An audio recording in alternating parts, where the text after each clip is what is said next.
Bismillahirrohmanirrohim. Ada momen ketika segalanya terasa kosong. Kamu duduk di ruang tamu yang dulu hangat. Tapi kini, yang terdengar hanyalah dentingan jam dinding dan suara nafasmu yang berat.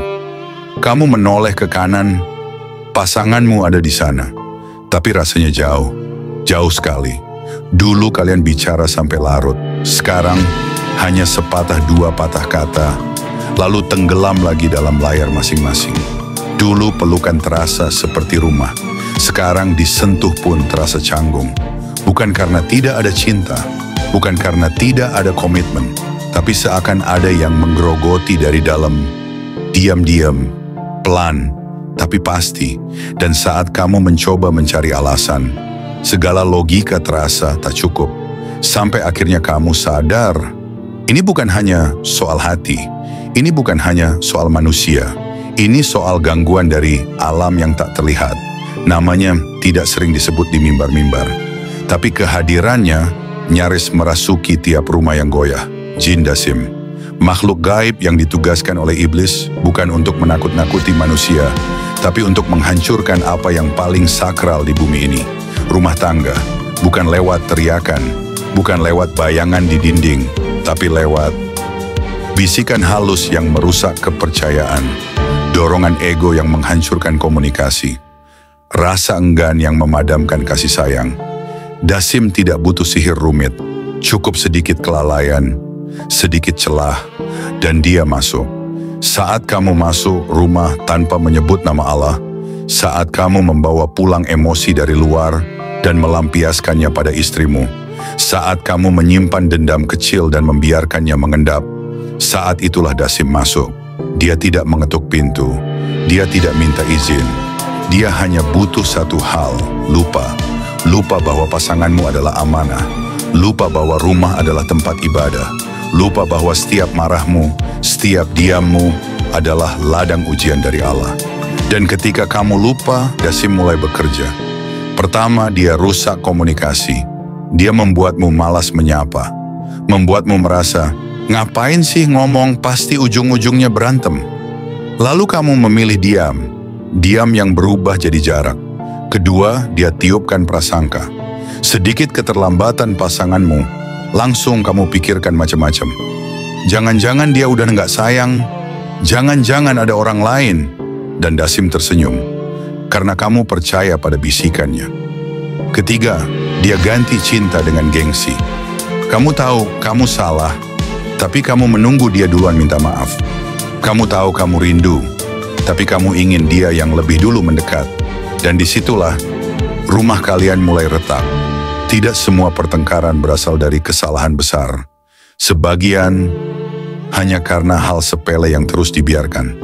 Piring tidak dicuci, anak rewel, ucapan yang dianggap tidak sopan. Kamu marah, pasanganmu membalas, anak-anak menangis, dan Dasim tertawa. Karena setiap suara keras di rumahmu adalah nyanyian kemenangan baginya. Dan yang paling tragis adalah ketika kamu tidak sadar bahwa kamu sedang membantunya merobohkan rumahmu sendiri. Rasulullah pernah bersabda dalam hadis syahih, iblis meletakkan singgasananya di atas air, lalu mengutus bala tentaranya. Yang paling dekat dengannya adalah yang paling besar fitnahnya. Lalu datanglah satu dari mereka dan berkata, aku telah membuat seorang suami menceraikan istrinya. Maka iblis berkata, engkau yang terbaik. Bayangkan, perceraian bukan hanya soal kertas dan tanda tangan. Bukan hanya dua nama yang berpisah, itu adalah pesta kemenangan di singgasana iblis. Dan Dasim adalah jenderal kehormatan yang dielu-elukan karena misinya berhasil. Kamu mungkin bertanya, bagaimana aku tahu kalau rumahku sudah dikuasai Dasim? Lihat ini, suasana rumah terasa tegang, meski tak ada yang bicara. Anak-anak lebih sering di kamar, bahkan enggan makan bersama. Pasanganmu tak lagi jadi tempat curhat, tapi jadi orang yang ingin kamu hindari. Salat mulai kendor, zikir mulai jarang. Al-Quran tak lagi dibuka. Itu bukan hanya tanda rumah yang lelah. Itu adalah rumah yang sedang dikuasai oleh sesuatu yang tak terlihat. Tapi kabar baiknya adalah, Dasim bukan Tuhan. Dia makhluk, lemah. dan Allah telah memberikan kita senjata untuk mengusirnya. Pertama, ucapkan bismillah saat masuk rumah. Dasim tidak bisa masuk rumah yang menyebut nama Allah. Kedua, hidupkan rumahmu dengan salat dan bacaan Al-Quran. Bukan hanya salat wajib, tapi salat sunnah, zikir, syalawat. Karena rumah yang kosong dari ibadah adalah rumah yang nyaman untuk para jin. Ketiga, peluk pasanganmu, ucapkan sayang, karena setiap bentuk kasih adalah racun bagi dasim. Keempat, biasakan minta maaf dan memaafkan. Ego adalah pintu utama dasim. Hancurkan ego, maka tertutup sudah jalannya. Anak-anak tidak tumbuh dari kata-kata. Mereka tumbuh dari apa yang mereka lihat. Jika setiap hari yang mereka lihat adalah teriakan, jika setiap malam yang mereka dengar adalah suara pintu dibanting, maka mereka tumbuh dalam ketakutan, dalam luka, dalam trauma yang akan mereka bawa sampai dewasa. Dan itulah misi jangka panjang dasim. Menghancurkan bukan hanya rumahmu, tapi generasi setelahmu. Kamu bisa membiarkan semua ini terjadi, atau kamu bisa berkata, cukup diam, cukup saling menyakiti, cukup menjadi rumah yang hanya indah di luar, tapi rapuh di dalam. Ambil kembali rumahmu, ambil kembali hatimu, ambil kembali pasanganmu, dengan kasih, dengan sabar, dengan Allah di tengah-tengahnya. Karena rumah yang ada Allah di dalamnya tidak akan pernah bisa dihancurkan oleh jin seperti dasim.